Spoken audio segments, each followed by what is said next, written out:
আসসালামু আলাইকুম। আমি সানজিদা হক জুই পড়াশোনা করছি ঢাকা মেডিকেল কলেজের ৩য় বর্ষে। আজকে আমাদের এই ভিডিওটার টার্গেট অডিয়েন্স হচ্ছে যারা ২০২৫-২৬ সেশনে বিভিন্ন সরকারি এবং বেসরকারি মেডিকেলে চান্স পেয়েছো তাদের জন্য। তো এই ভিডিওটাতে মেইনলি আলোচনা করা হয়েছে যে আমাদের হল লাইফ সম্পর্কে।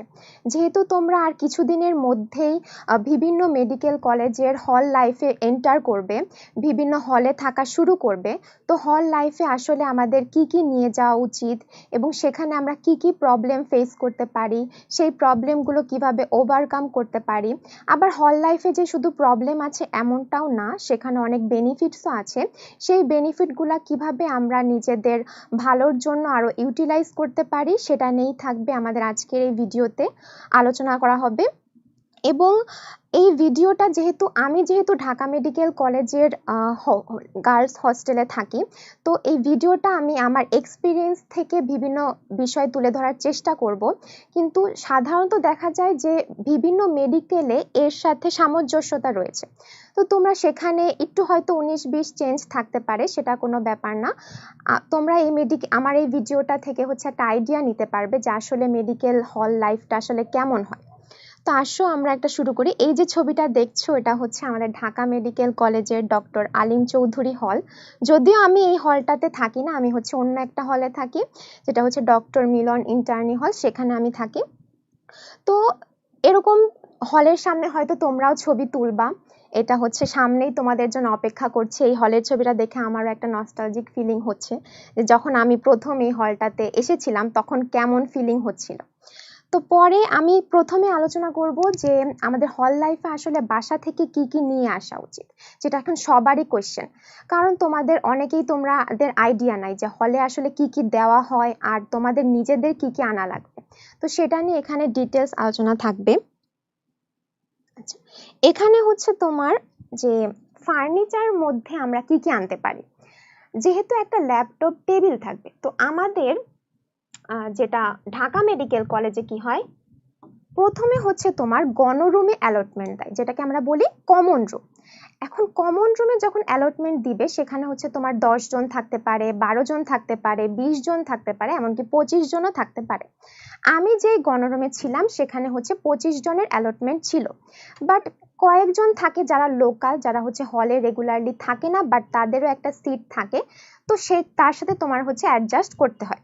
তো প্রথমে কি কি লাগে, ধরো তোমার একটা ল্যাপটপ টেবিল থাকবে। এখন গণরুমে যেটা আমি দেখেছি সেখানে হচ্ছে একটা বেড দেওয়া থাকে, হ্যাঁ, খাট দেওয়া থাকে, এর বাইরে আর তেমন কিছু দেওয়া থাকে না গণরুমের ক্ষেত্রে। তো তোমার একটা ল্যাপটপ টেবিল লাগবে বা হচ্ছে ফোল্ডেবল টেবিল, যেটা আমরা বলি যে বেডে নিয়ে পড়া যাবে, এরকম একটা টেবিল লাগবে। অনেকে আছে যে আমাদের যে বড় টেবিল সেগুলা কিনে, বা যেগুলো হচ্ছে ফোল্ডেবল টেবিল, বাট তোমার বেশিরভাগ ক্ষেত্রে দেখা যায় যে তোমার ওরকম পর্যাপ্ত জায়গা থাকবে না ওই টেবিলটা রাখার। তো সেই ক্ষেত্রে তোমরা হচ্ছে একটা এরকম ল্যাপটপ টেবিল কিনতে পারো, যেগুলো তুমি বেডে নিয়ে পড়তে পারবে। আরেকটা হচ্ছে যে আরএফএল এ মিনি ওয়ার্ড্রোব থাকে, তো ওই মিনি ওয়ার্ড্রোব কিনতে পারো। যেমন তোমার বেডের পাশে একটু জায়গা থাকবে, জাস্ট তুমি ওয়ার্ড্রোবটাই রাখতে পারবে, এরকম একটা স্পেস থাকবে। যেহেতু জামা কাপড় রাখার জন্য ওয়ার্ড্রোবটা একটা এসেনশিয়াল, তো এটা তোমার নিয়ে নেওয়াই ভালো। আর এইসব জিনিস হচ্ছে তোমার যে বাসা থেকে আনতে হবে এমন না, এখানে হচ্ছে তুমি মেডিকেল কলেজের আশেপাশেই বিভিন্ন মার্কেট আছে, সেখান থেকে তুমি এগুলো কিনতে পারো। এগুলো বাসা থেকে নিয়ে আসার কোনো দরকার নেই। যদি কেউ নিয়ে আসতে চাও নিয়ে আসতে পারো, বাট কাছেই অনেক মার্কেট আছে, সেখান থেকে তোমরা এগুলো নিতে পারো। এরপর একটা প্লাস্টিক র্যাক নিতে পারো বই খাতা রাখার জন্য, বা তোমার বিভিন্ন এসেনশিয়াল যেগুলো আছে স্কিন কেয়ার প্রোডাক্টস বা আরও তো অনেক কিছুই থাকে মেয়েদের, তো সেগুলো রাখার জন্য একটা প্লাস্টিক র্যাক নিতে পারো। আরেকটা হচ্ছে ট্রাঙ্ক। এখন ট্রাঙ্কটা অনেক ক্ষেত্রেই আমার কাজে লাগে, যেমন হচ্ছে বোনস রাখার জন্যই কিন্তু আমার ট্রাঙ্কটা মানে বেশি ব্যবহার করা হয়, সত্যি কথা যেটা। তো যেহেতু বোনস ভেঙে যাওয়ার সম্ভাবনা থাকে, তো এখানে একটা সেফ থাকে। আর হচ্ছে বিভিন্ন স্টোরেজ, যেহেতু তোমার ওইখানে সেরকম সিকিউরিটি নেই, তো এখানে তুমি হচ্ছে তোমার যে ভ্যালুয়েবল জিনিসগুলো সেগুলো তুমি হচ্ছে সিকিউর করে রাখতে পারো, তালা দিয়ে রাখতে পারো। তো এটা একটা ট্রাঙ্ক, অনেক বেশিরভাগ মানুষই ট্রাঙ্ক কিনে। তারপর একটা টেবিল ল্যাম্প, এবং চেষ্টা করবে ল্যাম্পটা যাতে চার্জেবল হয়, হ্যাঁ, এখন টেবিল ল্যাম্প যেহেতু ঢাকার অনেক হোস্টেলে আছে যে কারেন্ট যায় না, যেমন আমাদের হোস্টেলে তেমন কারেন্ট যায় না, বাট যদি দূর দূরান্তে হয় মেডিকেল, ওগুলাতে হয়তো কারেন্ট যেতে পারে। তো এই জন্য তোমাদের একটা চার্জার লাইট, টেবিল লাইট যেগুলো আছে সেগুলো নিতে পারো। কারণ হচ্ছে টেবিল লাইট নেওয়ার একটা কারণ হচ্ছে যে গণরুমে কি হয়, এক একজনের পড়ার টাইম টেবিল এক এক সময়। তো তুমি ধরো তোমার পড়ার অভ্যেস হচ্ছে রাতে রাতে 2টা 3টা পর্যন্ত, কিন্তু অন্যান্য মানুষ ধরো 12টা 11টার মধ্যে ঘুমিয়ে যাচ্ছে। তো তখন তোমাকে কিন্তু ওই যে মেইন লাইট যেটা থাকবে, রুমের লাইট, সেটা কিন্তু মানে অন করে পড়া যাবে না, সেটা কিন্তু অফ করে দিতে হয়। এরকম মানে রুলস অ্যান্ড রেগুলেশন থাকে, মানে নিজেরাই তৈরি করে নেয় কি রুলস, যে এতটার মধ্যে লাইট অফ করে দিব আমরা, যেহেতু সবারই ঘুমের দরকার। তো তখন হচ্ছে তুমি এই লাইটটা ইউজ করতে পারো। আবার হচ্ছে কারো হয়তো পড়ার অভ্যাস ফজরের নামাজের পর, মানে সকালে পড়ার অভ্যাস, তখন কিন্তু অনেকেই আছে ঘুমায়। তো তখন লাইট হয়তো অন করতে দিবে না, একটা টাইম থাকবে যে সকালে এতটা বাজে লাইট অন হবে, আবার রাতে এতটা বাজে লাইট অফ হবে, তখন তুমি এই লাইটটা ইউজ করতে পারো। আবার ধরো স্ট্যান্ড ফ্যান, এটাও চাইলে চার্জেবল নিতে পারো। কারণ হচ্ছে ধরো গণরুম তো অনেক ক্রাউডেড এরিয়া, আর এখন যে তোমরা হচ্ছে হল লাইফে যাচ্ছ, এখন কিন্তু অনেক, যেহেতু সামার সিজন, অনেক গরম থাকবে, আর এত মানুষের মধ্যে হয়তো কয়েকটাই ফ্যান থাকবে, তো ওই ফ্যান কিন্তু সাফিসিয়েন্ট না এই গরমের দিনে। তো এই জন্য একটা পার্সোনাল একটা টেবিল ফ্যান নিতেই পারো তোমরা, বা স্ট্যান্ড ফ্যান নিতে পারো, যদি চার্জেবল হয় তাহলে খুবই ভালো। এই তো গেল আমার রুম এবং ফার্নিচার বা কি লাগবে সেটা। এরপর হচ্ছে তোমার বেডিং। এখন বেডটা গোছানোর জন্য তোমার কি কি লাগতে পারে, যেমন bed cover, pillow, side pillow, pillow covers, হ্যাঁ, কাঁথা বা ব্ল্যাঙ্কেট যে যেটা ইউজ করো। তারপর মশারি, এটা তো খুবই ইম্পর্টেন্ট, কারণ হলে হচ্ছে মশার অনেক উপদ্রব। তো মশারি যদি না টানাও তাহলে হচ্ছে অনেক ধরনের রোগী হতে পারে, যেহেতু ডেঙ্গু হওয়ার একটা প্রবণতা আছে ঢাকায়। তো সেখান থেকে বাঁচার জন্য মশারিটা মাস্ট ইউজ করতে হবে। আর হচ্ছে স্লিপিং আই মাস্ক, এটা হচ্ছে ধরো তোমার এখন সন্ধ্যাবেলা একটু টায়ার্ড লাগতেছে, বা হচ্ছে তোমার দুপুরে একটু ঘুমানোর অভ্যেস, তো তখন হয়তো কেউ লাইট জ্বালিয়ে পড়াশোনা করছে, তো তখন তো তুমি তাকে বলতে পারবা না যে লাইট অফ করো, তখন তুমি কি করবা, স্লিপিং আই মাস্কটা ব্যবহার করতে পারো, যাতে তোমার ঘুমের কোনো ডিস্টার্ব না হয়। হ্যাঁ, আর এই যে পিলো কাভার্স, বেড কাভার, হ্যাঁ, তারপর তোশক, এগুলা হচ্ছে তুমি বাসা থেকেও আনতে পারো, আবার কাছের যে মার্কেট সেখান থেকেও কিনে নিতে পারো, এটা যার যার নিজস্ব ব্যাপার। আচ্ছা, এরপরে হচ্ছে তোমার ইউটেন্সিল। এখন ইউটেন্সিলের মধ্যে হচ্ছে বোতল নিয়ে আসতে হবে, হ্যাঁ, বটল নিয়ে আসতে হবে, কারণ হচ্ছে ফিল্টার সাধারণত দূরে থাকে, তুমি যে ফ্লোরে থাকো সেই ফ্লোরে ফিল্টার নাও থাকতে পারে, হয়তো নিচে আছে বা উপরে আছে। তো সেখান থেকে তোমার পানি কালেক্ট করে আর স্টোর করে রেখে দিতে হবে, বারবার তো নিচে বা উপরে আসা যাওয়া একটা সমস্যা। তো এই জন্য হচ্ছে বটল ইউজ অনেকগুলাই রাখতে পারো, 2-3টা রাখতে পারো। তারপরে হচ্ছে গ্লাস। এখন গ্লাস সাধারণত ইউজ করা হয় না, কফি টফি খাওয়ার জন্য মাগ ইউজ করতে পারো। সবাই বেশিরভাগই বোতলই ইউজ করে পানি খাওয়ার জন্য। এরপর প্লেট, স্পুন, এগুলো তো এসেনশিয়াল ইউটেন্সিলস। তারপর নাইফ, মানে কোনো কিছু কাটাকাটি করার জন্য, ফল টল কাটাকাটি করার জন্য এটা রাখতে পারো। এরপর হচ্ছে ক্লিনিং আইটেমস আছে কিছু, হ্যাঁ। ক্লিনিং আইটেম কি, ধরো বেড সুইপার, মানে বিছানা ঝাড়ু যেটা আমরা বলি, তো এটা বিছানা ক্লিন করার জন্য তোমার এটা দরকার। তারপরে ধরো বাকেট, মানে বালতি, গোসল করার জন্য বালতি লাগবে, এবং যার যার বালতি মগ এগুলো আলাদাই হয়, তো এগুলা হচ্ছে নিজেরই আনতে হয়, বা তুমি হচ্ছে কিনে নিতে পারো। এগুলা কিন্তু কিছুই আমরা আমি যদি পার্সোনালি বলি, আমি কোনো কিছু এগুলা বাসা থেকে আনিনি, এগুলা সব এখানেই পাওয়া যায়, এখান থেকে কিনে নিলেই হয়। তারপর হচ্ছে ডাস্টবিন নিতে হয়, কারণ ডাস্টবিনও দূরে থাকে, ধরো রুমের বাইরে থাকবে, বা 3 রুমের জন্য একটা ডাস্টবিন থাকবে, যেটা কিন্তু তোমার পার্সোনাল হয়তো কিছু বারবার বেড থেকে উঠে একটা জিনিস, একটা ময়লা ফেলতে যাও, এটা কিন্তু একটা অসুবিধা। তো তুমি বেডের কাছে একটা ডাস্টবিন রাখতে পারো, যেখানে হচ্ছে তোমার যে ড্রাই ওয়েস্ট ম্যাটেরিয়াল যেগুলো আছে সেগুলো এখানে ফেলতে পারো। তারপর অ্যারোসল, অ্যারোসল খুবই ইম্পর্টেন্ট, যদি সবসময় তার মশারি টানানো সম্ভব না, তো তোমরা হচ্ছে অ্যারোসল ইউজ করতে পারো। তারপর হচ্ছে ভিম লিকুইড, যেটা মানে ডিশ ওয়াশিং লিকুইড, সেটাও লাগবে, কারণ তোমার ওই যে ইউটেন্সিল গুলো যেগুলো দেখালাম সেগুলো হচ্ছে ক্লিন করতে হবে, এটা একটা। আচ্ছা, তারপরে হাইজিন এবং সেলফ কেয়ারের জন্য, এগুলো তো আর বলার অপেক্ষা রাখে না। আচ্ছা, এর আগের স্লাইডে যদি আমি একটা জিনিস বলি, ক্লিনিং আইটেমস এর মধ্যে তোমরা হচ্ছে ন্যাপকিন রাখতে পারো। মানে ধরো যেটা কোনো কিছু যদি পড়ে যায় তো সেগুলো ক্লিন করার জন্য সবসময় তো টিস্যু দিয়ে ক্লিন করা সম্ভব না, তো একটা ন্যাপকিন রাখতে পারো যেটা দিয়ে হচ্ছে তুমি এগুলো পরিষ্কার করতে পারবা। আর হচ্ছে হাইজিন অ্যান্ড সেলফ কেয়ারের মধ্যে তো তোমরা জানোই যে মেয়েদের এগুলা বেশি ইম্পর্টেন্ট, ছেলেরা তো এগুলা ইউজ করে না। তো কসমেটিক্স, স্কিন কেয়ার আইটেমস মানে সাবান, শ্যাম্পু, বডি ওয়াশ যে যেটা ইউজ করো, তারপর হেয়ার কেয়ার আইটেমস থাকতে পারে, বাথ এসেনশিয়াল যেগুলো আছে। হ্যাঁ, মেয়েদের জন্য এটা একটা ইম্পর্টেন্ট। স্যানিটারি ন্যাপকিন অনেকে আছে হয়তো অনেকের হলের কাছাকাছি কোনো দোকান নেই, যদিও আমাদের ঢাকা মেডিকেল কলেজে একটা বুথ আছে স্যানিটারি ন্যাপকিনের, তোমরা সেখান থেকে কিনতে পারো, বাট অনেক মেডিকেলে নাও থাকতে পারে, তো তোমাদের নিজের একটা স্টোর রাখা ভালো। এরপর মিরর, এই মিরর নিয়ে আমি অনেক সাফার করছি, কারণ হচ্ছে বড় মিরর তো তুমি রাখতে পারবা না গণরুমে, তো ছোট মিরর থাকে, ওইটাতে হচ্ছে ভালোভাবে দেখা যায় না, মানে সাজগুজ করার ক্ষেত্রে একটু সমস্যা। তো পরবর্তীতে যখন তোমাকে হচ্ছে একটা রুম দিবে, অনেক মেডিকেল আছে শুরুতেই রুম দিয়ে দেয়, ৩-৪ জন থাকে একটা রুমে, বাট ঢাকা মেডিকেল ক্ষেত্রে বা যে সলিমুল্লাহ এদের ক্ষেত্রে হচ্ছে গণরুমই দেয় আমি যতটুকু জানি। তো ওদের ক্ষেত্রে হচ্ছে তোমার প্রথমে একটা ছোট মিরর তুমি আনতে পারো, হ্যাঁ, নিজের রেডি হওয়ার জন্য আর কি। আচ্ছা, এরপরে ডেইলি ইউজ কিছু টুলস থাকে, যেমন ধরো টিস্যু, এগুলা হচ্ছে দোকানেই, হলের কাছে যে দোকান আছে সেখান থেকে পাবা। রোপ, এখন রোপ কেন লাগবে? ধরো কাপড় চোপড় শুকানোর জন্য, তুমি এখন ছাদেই কাপড় শুকাও বা বারান্দা থাকতে পারে অনেক হলে, সেখানে তুমি হচ্ছে নিজের হয়তো একটা পার্সোনাল রোপ টানিয়ে নিলা, তো সেটা তোমার জন্য একটা ভালো হবে, যেহেতু অনেক সময় কাপড় এক্সচেঞ্জ হয়ে যায় বা একজনের কাপড় আরেকজন ভেবে নিয়ে চলে যায়, তো সেই ক্ষেত্রে নিজের একটা পার্সোনাল রোপ থাকলে ভালো, যে তোমার দড়িতে তুমি শুধু কাপড় নাড়লা, এটা একটা। আর হচ্ছে সিজার, অনেক কারণে সিজার লাগতে পারে, স্ট্যাপলার, নেইল কাটার, কটন বাড, এগুলো তো আমাদের ডেইলি এসেনশিয়াল।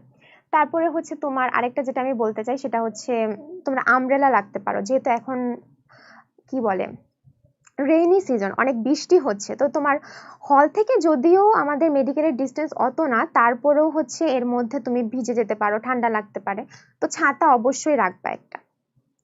আর হচ্ছে তোমার যেহেতু পড়াশোনার সময় অনেক হতে পারে, নয়েজ হতে পারে আশেপাশে, তুমি হচ্ছে নয়েজ ক্যান্সেলেশন বিভিন্ন হেডফোন পাওয়া যায় বা ইয়ারবাড, এগুলা ইউজ করতে পারো যদি তোমার পড়াশোনায় কনসেন্ট্রেট করতে সমস্যা হয়।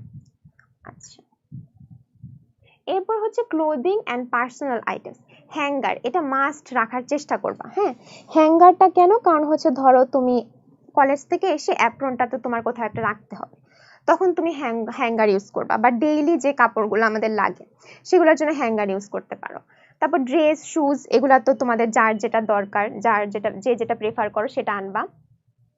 অ্যাপ্রন অবশ্যই রাখার চেষ্টা করবে, এবং অনেকগুলো রাখার চেষ্টা করবে, 2-3টা রাখার চেষ্টা করবে, কারণ চেঞ্জ করে করে পড়তে হয়, তারপরে হচ্ছে তোমার এত ধোয়ার টাইম থাকে না, তুমি যে প্রতিদিন এসে অ্যাপ্রন ধুতে পারবে এমন না, আবার গরমের দিনে অ্যাপ্রন একটু বেশি লাগে, তো অ্যাপ্রন হচ্ছে 2-3টা রাখার চেষ্টা করবা।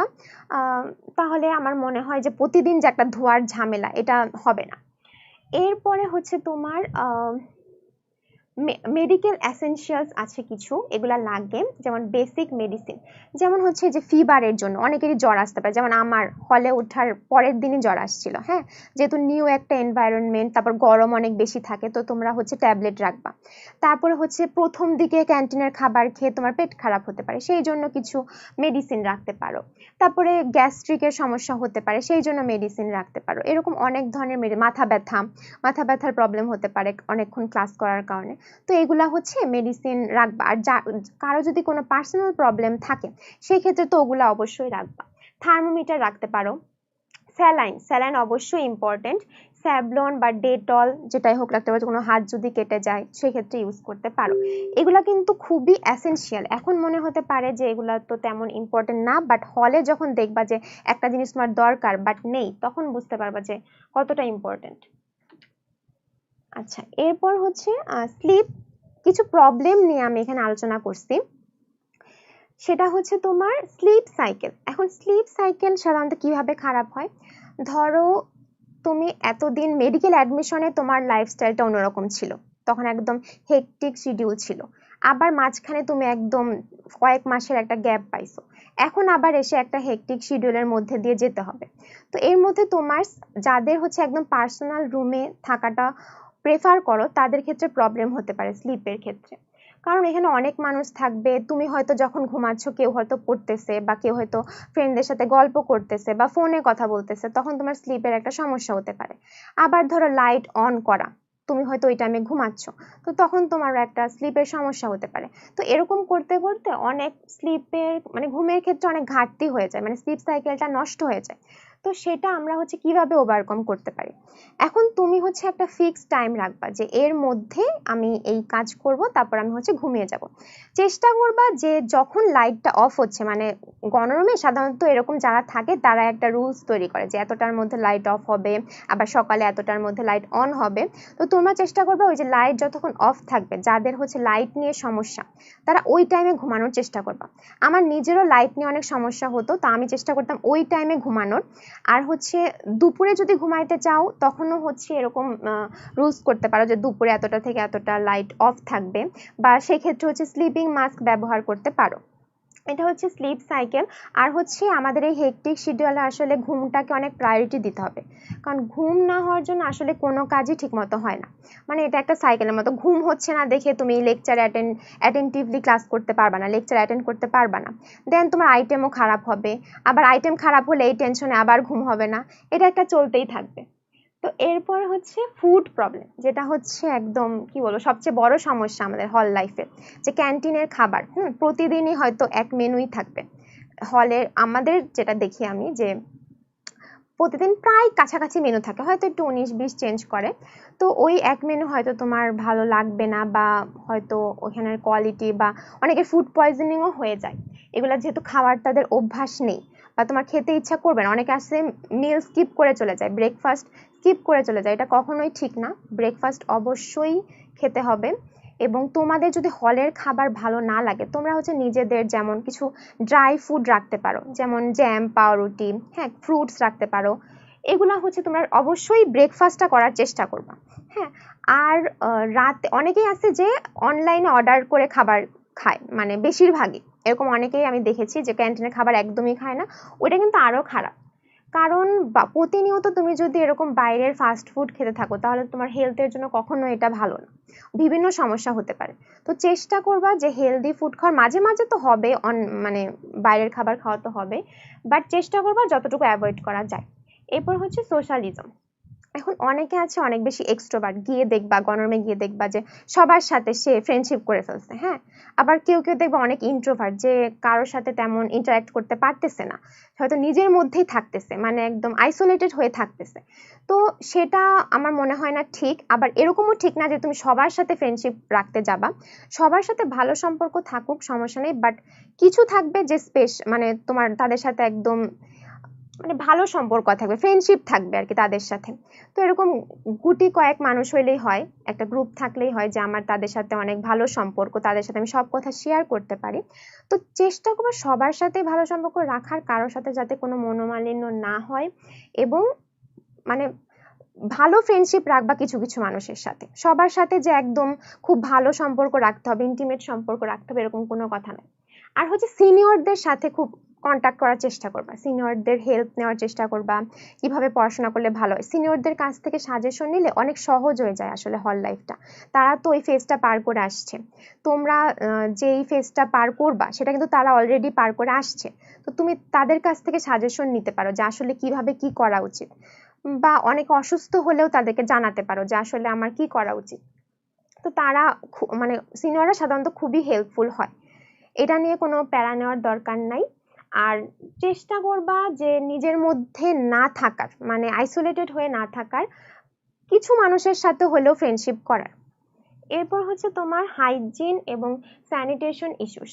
এখন হচ্ছে যে ওয়াশরুম, এখন ওয়াশরুম অনেক মানুষ থাকবে গণরুমে, এমন হয় যে 3টা গণরুম মিলে হয়তো 3টা বাথরুম ইউজ করতেছে। তো সেই ক্ষেত্রে হচ্ছে তোমার হয়তো লাইন দিয়ে ওয়েট করতে হতে পারে, ওয়াশরুমের তোমার টার্নের জন্য ওয়েট করতে হতে পারে।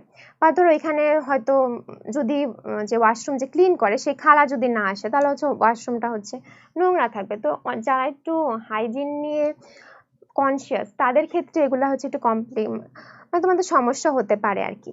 বাট এটা হচ্ছে তুমি নিজে সলভ করতে পারো, নিজে যদি একটু সচেতন হয়ে চলো, নিজের পার্সোনাল যে হাইজিন সেটুকু যদি মেনটেন করো, তাহলে আমার মনে হয় না তেমন সমস্যা হওয়ার কথা।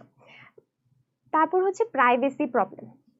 এখন অনেকেরই প্রাইভেট, ধরো তোমার নিজের একটা প্রাইভেসি থাকতে পারে, এখন সেটা হয়তো এতজন মানুষ, তার মধ্যে তুমি হয়তো নিজের প্রাইভেসিটা তেমন মেনটেন করতে পারতেছো না, বা তুমি হয়তো ফ্যামিলির সাথে কোনো কথা বলতেছো, সে আশেপাশে হয়তো অনেক মানুষ, বাট তুমি হয়তো একটু মন খারাপ, একটু কান্না করতে চাচ্ছ বা যেটাই হোক, এখন তোমার হয়তো সেটা তুমি করতে পারতেছো না, কারণ আশেপাশে অনেক মানুষ, তুমি হয়তো জাজমেন্টের ভয় পাচ্ছ যে মানুষ তোমাকে জাজ করবে। তো সেটা একটা প্রবলেম হতে পারে। বাট চেষ্টা করবা যে ফ্রেন্ডদের সাথে এগুলো শেয়ার করার, যদি তোমার কোনো প্রবলেম হয়। আর কিছু পার্সোনাল ম্যাটার তো থাকতেই পারে, ওইটা যার যার প্রেফার, তুমি চাইলে শেয়ার নাও করতে পারো, বাট চেষ্টা করো ফ্রেন্ডদের সাথে শেয়ার করার, কারণ নিজের মধ্যে রাখলে এটা পরে আরো সমস্যা হয়। তো ফ্রেন্ডদের সাথে একটু শেয়ার করার চেষ্টা করবা, তাদের সাথে ইন্টারাক্ট করার চেষ্টা করবা। এরপর হচ্ছে হোম সিকনেস, যেটা হচ্ছে আমার ক্ষেত্রে সবচেয়ে বড় সমস্যা। অনেকে আছে যে বাবা মা ছাড়া থাকতে পারো না, মানে আমার ক্ষেত্রে যেটা হয় যে কলেজে সারাদিন কি হচ্ছে না হচ্ছে আমার সব বলতে হবে আম্মুকে। তো অনেকের এটা হচ্ছে একটা সমস্যা হইতে পারে, যে যেহেতু তুমি মেডিকেল কলেজে আসার পর মানে প্রতি যাদের বাসা কাছে তারা তো যাইতে পারবা, বাট যাদের দূরে তারা হয়তো দেখা যাবে 2 মাসে একবার যাইতে পারবা। বা অনেকে আছে অটো নেওয়ার একটা রিচুয়াল আছে, বাট সেটাও খুব বেশি দিনের জন্য না, বা নিলে অনেক মেডিকেল আছে যেটা সমস্যা করে, প্রবলেম ক্রিয়েট করে। তো সেই ক্ষেত্রে হচ্ছে তুমি 2 মাসে হয়তো একবার বাসায় যেতে পারবা, ঈদে 2 ঈদে হয়তো যেতে পারবা, পুজোতে হয়তো যেতে পারবা। তো সেই ক্ষেত্রে এটা একটা সমস্যা আসলে, হোম সিকনেস, যেটা যারা অনেক বেশি। তো আমি যেটা করি যে একবার বাসা থেকে হোস্টেলে ব্যাক করার আগে আমি আবার কাউন্ট করি যে কবে আবার বাসায় যেতে পারবো। তো এটা আসলে কোনো সলিউশন নাই, এভাবেই চলতে হবে। মানে আমি সবসময় দিন গুনতে থাকি যে কবে আবার বাসায় যাব। এরপর হচ্ছে তোমার সিকিউরিটি ইস্যু। তো অনেকের হচ্ছে জামা কাপড় চুরি হয়ে যেতে পারে, অনেকের হচ্ছে টাকা পয়সা চুরি হয়ে যেতে পারে, অনেকের হচ্ছে যে কোনো ভ্যালুয়েবল ম্যাটেরিয়াল চুরি হয়ে যেতে পারে। তো সেই ক্ষেত্রে একটা ইস্যু ক্রিয়েট হয়, বাট তোমরা চেষ্টা করবে, যেন যে বললাম ট্রাঙ্ক ইউজ করার, বা ওয়ার্ড্রপে কোনো একটা লকড কাপবোর্ড ইউজ করার, যাতে ওগুলো হচ্ছে সেফ থাকে। এরপর হচ্ছে তোমার ইউটিলিটিস প্রবলেম।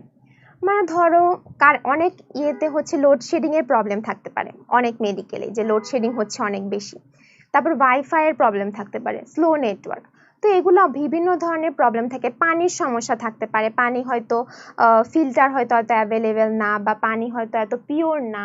হ্যাঁ, এগুলো অনেক ধরনের প্রবলেম হতে পারে। তো যদি পানির সমস্যা হয়, তোমরা একটা কাজ করতে পারো, যে মিনারেল ওয়াটার যেগুলো আছে, বোতল বটল পাওয়া যায়, সেগুলো কিনতে পারো। আর ওয়াইফাই, কারেন্ট, এগুলোর তো আসলে কোনো সলিউশন নাই, এটা তো হচ্ছে ম্যানেজ করতে হবে, এখন অথরিটিকে জানাতে পারো ঠিক করার জন্য।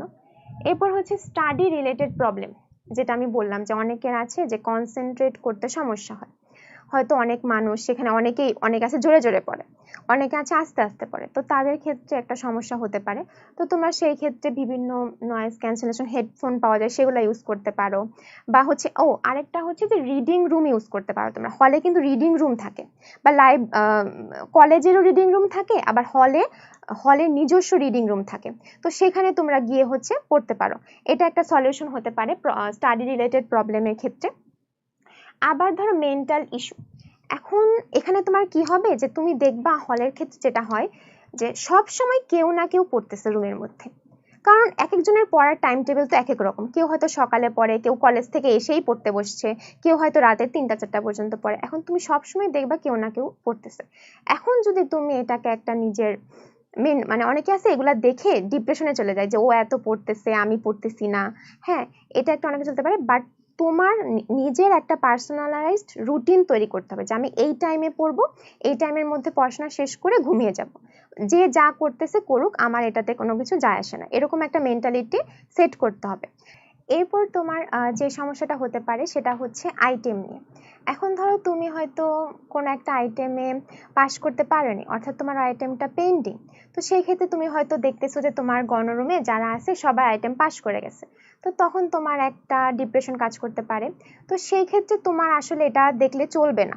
তোমার হচ্ছে নিজেকে প্রস্তুত করতে হবে এই জন্য, কারণ মেডিকেল লাইফে আসলে এই পেন্ডিং আসলে কোনো ব্যাপার না। এই পেন্ডিং তুমি অনেক পেন্ডিং খাবা, এগুলা কোনো ব্যাপার না আসলে। বাট চেষ্টা করবা যাতে পেন্ডিং না হয়, কারণ একবার পেন্ডিং হলে, কারণ তুমি কিন্তু কখনোই পরীক্ষা ছাড়া কোনো ফ্রি টাইম পাবা না যে তুমি ওই পেন্ডিংগুলো ক্লিয়ার করবা। তো চেষ্টা করবা যাতে তোমার কোনো পেন্ডিং না থাকে, কারণ সেগুলা ক্লিয়ার করার জন্য তোমার হচ্ছে একদিনে আরো ডাবল প্রেশার নিতে হবে, কারণ প্রতিদিনই আইটেম থাকে। তো তোমার ওই আইটেমের পড়া তো পড়তেই হবে, আবার পেন্ডিং আইটেমের পড়াও পড়তে হবে। তাই আমার চেষ্টা করতে হবে যাতে পেন্ডিং না হয়। যদি কোনো কারণে হয়েও যায়, ফ্রেন্ডরা কিন্তু আমার মনে হয় না কখনো তারা এগুলো নিয়ে টিজ করে, বা টিজ করলেও তুমি হচ্ছে ওগুলাকে পাত্তা দিবা না, মানে নিজের একটা জোনে থাকবা, নিজের একটা কমফোর্ট জোনে থাকবা, তাহলেই হবে। আর নিজের যে কিছু হচ্ছে তোমার স্পেশাল ফ্রেন্ড থাকতে পারে, ওগুলার সাথে হচ্ছে শেয়ার করবা, তারা হয়তো তোমাকে আরো মোটিভেট করবে। আসলে মেডিকেলে পেন্ডিং এটা কোনো ম্যাটারই না, ফ্রেন্ডরা এগুলা বুঝে, টিচাররা এগুলা বুঝে, এগুলা কোনো আসলে বিষয় না, এটা নিয়ে এত প্যারা নেওয়ার আসলে কিছু নাই। তো নিজের মেন্টাল কন্ডিশনটাকে স্টেবল রাখবা, কখনোই হচ্ছে এগুলা ডিপ্রেসড হওয়া যাবে না। কারণ মেডিকেলে হচ্ছে রেগুলারিটি মেনটেন করাটাই মেন, তুমি রেগুলার ক্লাস করতেছো কিনা, পরীক্ষা দিচ্ছ কিনা, এটাই মেন। তো এই মেন্টাল ইস্যু থেকে আসলে আমাদের বেরিয়ে আসতে হবে। এরপর হচ্ছে এতক্ষণ তো আমরা হচ্ছে অনেক প্রবলেমস নিয়ে আলোচনা করলাম, বাট এত প্রবলেমস থাকলে মানুষ থাকে কিভাবে ওইখানে, বা এত প্রবলেমস এর কথা শুনলে তোমরা তো এখন ভয় পাবা, হলে যাইতে চাবা না অনেকে, যেমন আমি হচ্ছে প্রথমে গণরুমে গিয়ে একদম মানে আমি ডিপ্রেশনে চলে গেছিলাম যে আসলে কিভাবে এত ওভার ক্রাউডেড একটা জায়গায় থাকা সম্ভব। বাট পরে আস্তে আস্তে দেখা যায় হল লাইফটাই অনেক ভালো, অনেক সুবিধা। কি কি সুবিধা দেখো, প্রথম যে সুবিধা সেটা হচ্ছে ট্রান্সপোর্ট। তোমার ধরো অনেকের বাসা থাকতে পারে ঢাকার মধ্যে বাট দূরে, তো তাকে ঢাকার যে জ্যাম তোমরা জানোই, বা অন্যান্য এরিয়াতেও এরকম হয়, তো সেখানে আসা যাওয়ার একটা সময় লাগবে, আসা যাওয়ার একটা কস্ট লাগবে। তো সেই টাইম এবং কস্ট এই দিক থেকে কিন্তু তুমি বেনিফিট হচ্ছ, যে তুমি ধরো তোমার 9টায় ক্লাস, তুমি আধা ঘন্টা আগে উঠে রেডি হয়ে চলে গেলে, অনেকে আছে 10 মিনিট আগে উঠে রেডি হয়ে চলে যাবে, তো সেদিক থেকে কিন্তু তুমি একটু টাইম পাচ্ছ, আবার কস্টের দিক থেকেও তুমি বেনিফিট হচ্ছ। এরপর হচ্ছে তোমার একাডেমিক বেনিফিট, যেমন তোমার ডেমনস্ট্রেশন নিতে পারো তুমি, মানে ডেমো দেওয়া নেওয়া যেটা আমরা বলি, যে তুমি ধরো কোনো একটা আইটেম বা টপিক হচ্ছে খুব ভালো পারো, তুমি কাউকে ডেমো দিয়ে নিজের একটা প্র্যাকটিস হলো বা জড়তাটা কাটলো, তুমি ভাইভাতে গিয়ে ভালো প্রেজেন্ট করতে পারবা। বা তোমার একটা টপিকের সমস্যা, তুমি তোমার ফ্রেন্ডদের কাছ থেকে যে সেই টপিকটা ভালো পারে সেখান থেকে ডেমো নিতে পারো। তো এভাবে ডেমো দেওয়া নেওয়ার মাধ্যমে আমাদের পড়াশোনাটা অনেক ভালো হয়। এটা হচ্ছে একাডেমিক বেনিফিট, বা হচ্ছে সিনিয়রদের কাছ থেকেও তোমরা অনেক হেল্প নিতে পারো এই পড়াশোনার ক্ষেত্রে। তারপর হচ্ছে মেমোরিজ অ্যান্ড ফান, যেটা হচ্ছে সবচেয়ে ভালো বেনিফিট বলা যায়, যে তুমি ধরো কোনো কালচারাল প্রোগ্রাম হচ্ছে, যেমন হলে অনেক সময় হল ফেস্ট হয়, তো তার আগের রাতে যারা লোকাল তারা কিন্তু আসতে পারবে না হলে রাতে, তো তুমি কিন্তু রাতে থেকে সেই প্রিপারেশনটা এনজয় করতে পারবা, মানে হল ফেস্ট হওয়ার আগে যে একটা প্রিপারেশন থাকে, সবাই মিলে কাজ করে সাজায়, তো এটাই অংশগ্রহণ করতে পারবা। তারপর অনেক সময় ধরো বিভিন্ন ধরনের রাতে বিভিন্ন ধরনের কালচারাল প্রোগ্রাম হয়, মুভি নাইট হয়, সেগুলো তুমি এনজয় করতে পারবা। আবার ধরো বিভিন্ন ফ্রেন্ডশিপ তৈরি করতে পারবা, ভালো ভালো ফ্রেন্ডশিপ তৈরি করতে পারবা, তো তাদের সাথে তুমি হচ্ছে বাইরে ঘুরতে যেতে পারবা, বিভিন্ন ধরনের ফান মোমেন্ট ক্রিয়েট করতে পারবা, মেমোরিজ ক্রিয়েট করতে পারবা। তো সেটা একটা খুবই ভালো বেনিফিট বলা যায়। এরপর যে সিনিয়রদের কাছ থেকে হেল্প নিতে পারো, যেটা আমি বললাম যে সিনিয়রদের কাছ থেকে তুমি বিভিন্ন সাজেশন নিতে পারো, পরীক্ষার আগে কিভাবে প্রিপারেশন নেওয়া উচিত, কোন বই পড়া উচিত, আইটেম কিভাবে পাস করা উচিত, টিচারদের কিভাবে হ্যান্ডেল করা উচিত, এগুলো হচ্ছে সিনিয়রদের কাছ থেকে তোমরা হেল্প নিতে পারো। এরপর হচ্ছে লাইফ স্কিল ডেভেলপমেন্ট। তুমি হচ্ছে এখানে এসে হলে এসে বিভিন্ন ধরনের প্রবলেম ফেস করবা, এই প্রবলেমগুলো তুমি কিভাবে ম্যানেজ করতে পারো সেটা কিন্তু তুমি হল লাইফে থেকেই শিখতে পারবা। মানে অনেকেই এরকম বলে যে আসলে জীবনে একবার হল লাইফে থাকা উচিত, তাহলে তুমি জীবনের যে আসল মানে সেটা বুঝতে পারবা, কারণ তুমি অনেক কিছু শিখতে পারবা, টাইম ম্যানেজমেন্ট শিখতে পারবা, সবার সাথে কিভাবে মিলেমিশে থাকতে হয়, কিভাবে কিছু কিছু ক্ষেত্রে স্যাক্রিফাইস করতে হয়, এগুলো তুমি শিখতে পারবা। আবার অনেক প্রবলেম ফেস, যেহেতু আমি যেগুলো আলোচনা করলাম যে বিভিন্ন ধরনের প্রবলেম হয়, সেগুলা মানিয়ে কিভাবে কোপ আপ করে কিভাবে নিজের পড়াশোনাকে চালিয়ে নিয়ে যেতে হয় সেটা তোমরা শিখতে পারবা। তারপরে ধরো সিনিয়রদের যে জিনিসটা অনেকেই হয়তো কোশ্চেন করবে যে র্যাগিং আছে কিনা, বা সিনিয়ররা কিরকম বিহেভ করে আমাদের সাথে। তো আমি পার্সোনাল এক্সপিরিয়েন্স থেকে এই ধরনের কোনো কিছু ফেস করিনি। সিনিয়রদের হচ্ছে প্রথম প্রথম গিয়ে একটু সালাম দিতে হবে, বা যারা সালাম দিতে হবে, তারপর তাদেরকে ধরো ক্যান্টিনে সিনিয়ররা যেহেতু অনেক বিজি থাকে, তোমরাও যখন 3rd ইয়ারে উঠবা বা 5th ইয়ারে উঠবা তখন তোমাদের ওয়ার্ড প্লেসমেন্ট থাকবে, ব্লক প্লেসমেন্ট থাকবে। তো সেই ক্ষেত্রে তাদের কিন্তু একটু তাড়াহুড়া থাকে। তো তুমি যদি ক্যান্টিনে তাদেরকে একটু স্পেস দাও, তাদেরকে একটু আগে নিতে দাও খাবারটা, তারা কিন্তু অনেক খুশি হয়। এবং তুমিও যখন সিনিয়র হবা তখন তুমি এটা ফিল করবা যে আসলে এটা খুব ভালো। এবং এরকম আর কি, এরকম ছোটখাটো বিষয় আসলে, এরকম আসলে সিরিয়াসলি নেওয়ার কিছু নাই। মানে আমি তো পার্সোনালি এরকম কোনো কিছু ফেস করিনি, মেডিকেল ওয়াইজ হয়তো ভ্যারি করতে পারে, আমার জানা নেই, বাট সাধারণত এই ধরনের নিয়মই থাকে যে সিনিয়রদের একটু সালাম দিতে হয়, হ্যাঁ, তাদেরকে হয়তো একটু প্রায়োরিটি দিতে হয়, এইসবই। এগুলা নিয়ে এত প্যারা নেওয়ার কিছু নেই। এরপর হচ্ছে তোমার কনভেনিয়েন্স। কনভেনিয়েন্স বলতে আমি কি বোঝাচ্ছি, ধরো এই যে যাতায়াতের একটা সুবিধা, তারপরে ধরো তুমি কলেজের লাইব্রেরি ইউজ করতে পারবা যখন তখন, রিডিং রুম ইউজ করতে পারবা যখন তখন, এগুলা হচ্ছে তোমার সুবিধা। তারপরে তুমি বিভিন্ন ফ্রেন্ডদের সাথে সহজেই অ্যাক্সেস করতে পারবা, হ্যাঁ, যদি তুমি বাসায় থাকো তুমি কিন্তু ফ্রেন্ডদের সহজে পাচ্ছ না, বা যে ডেমো দেওয়া নেওয়ার একটা সুবিধা এটা কিন্তু হচ্ছে না। তো এটা হচ্ছে হলের ক্ষেত্রে খুবই কনভেনিয়েন্ট। সেলফ ডিপেন্ডেন্স, বাসায় থাকলে কি হয়, তোমার হচ্ছে ফ্যামিলির প্রতি একটা ডিপেন্ডেন্স থাকে, তুমি হচ্ছে ফ্যামিলির প্রতি তখন নির্ভরশীল, যে কোনো কাজের ক্ষেত্রে তোমার ফ্যামিলির উপর ডিপেন্ড করতে হয়। বাট এখানে এসে তুমি হচ্ছে নিজের ওপর যে তোমার সেলফ কনফিডেন্স সেটা গ্রো করবে। যেমন ধরো তোমার অসুস্থ, তখন হয়তো তোমার বাবা মা তখনই হয়তো আসতে পারবে না, তোমাকে হয়তো তখন নিজেই ডাক্তার দেখাতে হতে পারে, বা ফ্রেন্ডদের সাথে নিয়ে যেতে পারো, বা নিজেই হয়তো ওষুধ কিনতে হতে পারে, কারণ সবসময় তো সবাইকে হয়তো বলা যায় না যে আমার ওষুধ এনে দেওয়ার কথা। তো তখন হয়তো নিজে এই কাজগুলো করতে হয়। তো আস্তে আস্তে কি হয়, নিজের প্রবলেমগুলো যখন তুমি নিজে সলভ করা শুরু করবা তখন তোমার একটা সেলফ ডিপেন্ডেন্সি গ্রো করবে, সেলফ কনফিডেন্স গ্রো করবে। তো সেটা একটা বেনিফিট। এবং সোশ্যাল অ্যান্ড পার্সোনাল গ্রোথ, যেটা বললাম আর কি, যে তুমি বিভিন্ন লাইফ স্কিল শিখবা, তারপর সোশ্যালি কিভাবে কমিউনিকেশন করতে হয়, কনভারসেশন করতে হয়, সেগুলো হচ্ছে তুমি শিখবা। হ্যাঁ, বিভিন্ন জোনের মানুষ থাকবে এখানে, বিভিন্ন এলাকার মানুষ থাকবে, বিভিন্ন জেলার মানুষ থাকবে, তাদের সাথে কিভাবে কোপ আপ করতে হয়, বিভিন্ন কালচার থাকবে, হ্যাঁ, বিভিন্ন রিলিজিয়নের মানুষ থাকবে, এগুলোর সাথে কিভাবে কোপ আপ করতে হয়, কিভাবে সবকিছু মেনটেন করতে হয়, সামঞ্জস্যভাবে চলতে হয়, সেগুলো তুমি শিখবা। এগুলো কিন্তু আমাদের পার্সোনাল গ্রোথ, সোশ্যাল লাইফের জন্য খুবই ইম্পর্টেন্ট, এগুলো কিন্তু পরবর্তীতে গিয়ে অনেক কাজে লাগে। এরপর ধরো তোমার কস্ট এফেক্টিভ। কস্ট এফেক্টিভটা কি, কস্ট এফেক্টিভ হচ্ছে যে তুমি যদি হলে না থেকে বাইরে বাসা ভাড়া নিয়ে থাকো তাহলে কিন্তু তোমার অনেক কস্ট হয়ে যায়। তো সেই ক্ষেত্রে হলে থাকলে কিন্তু, যেহেতু হল যাদের সরকারি মেডিকেল তাদের ক্ষেত্রে তো এটা অনেক বেনিফিট, যে হলের ক্ষেত্রে আলাদা করে তেমন পে করতে হয় না, বা পে করলেও খুব কম নেগলিজিবল অ্যামাউন্টে করতে হয়। তো সেই ক্ষেত্রে হচ্ছে তোমার খুবই এটা একটা কস্ট এফেক্টিভ হবে। হ্যাঁ, তারপরে হচ্ছে খাবার দাবার সবকিছুই তোমার এখানে কিন্তু কস্ট এফেক্টিভ, মানে তুমি হচ্ছে অনেক সাশ্রয়ী ভাবে জীবনযাপন করতে পারবা। তো এগুলা হচ্ছে হলের সুবিধা বলতে গেলে। এরপর হচ্ছে তোমার বিভিন্ন ধরনের ইস্যু হলে তোমার বিভিন্ন মেডিকেলে কিন্তু যদি তোমার বিভিন্ন মেন্টাল ইস্যু হয়, বিভিন্ন মেডিকেলে এরকম হচ্ছে সাইকিয়াট্রি ডিপার্টমেন্ট, হ্যাঁ, বিভিন্ন গ্রুপ থাকে, বা টিচারদের বললেও টিচাররা হেল্প করে। তো তোমরা সেগুলো থেকে হেল্প নিতে পারো। এবং হল রিলেটেড যে কোনো ইনকোয়ারি থাকলে তোমরা হচ্ছে জানাতে পারো। আরেকটা অনেকের কোশ্চেন থাকতে পারে যে হলে অ্যালটমেন্ট এটা হচ্ছে কবে দিবে। তো আমাদের ক্ষেত্রে যেটা হয় হয়েছিল, বা সাধারণত যেটা হয়ে থাকে সেটা হচ্ছে যে তোমার ওরিয়েন্টেশনের একদিন আগে এই হলের প্লেসমেন্টটা দিয়ে দেয়, তোমরা হচ্ছে আগের দিন গিয়ে হলে সবকিছু গুছিয়ে সেখানে উঠতে পারবে। মানে ওরিয়েন্টেশনটা তোমরা হল থেকে চাইলেই করতে পারো। আবার অনেকের প্যারেন্টস আছে যারা হচ্ছে দূর থেকে আসে, ঢাকায় হয়তো এরকম কলেজের কাছাকাছি থাকার জায়গা নেই, তাদেরকেও হচ্ছে মানে আমি ডিএমসিতে দেখেছি তাদেরকে হচ্ছে অ্যালাউ করে, একদিন হলে থাকার জন্য অ্যালাউ করে। মানে তোমরা হচ্ছে প্যারেন্টসদের সাথে করে নিয়ে ওরিয়েন্টেশনটা অ্যাটেন্ড করতে পারবে, হল থেকে অ্যাটেন্ড করতে পারবে। তো এটা হচ্ছে হলের বিভিন্ন ইনফরমেশন, হল রিলেটেড বিভিন্ন ইনফরমেশন। তোমাদের যদি অন্য কোনো ইনকোয়ারি থাকে তোমরা হচ্ছে জানাতে পারো, আমরা হেল্প করার চেষ্টা করব। আশা করি তোমাদের হল লাইফ অনেক কমফোর্টেবল এবং স্মুথলি কাটবে। আসসালামু আলাইকুম, ধন্যবাদ।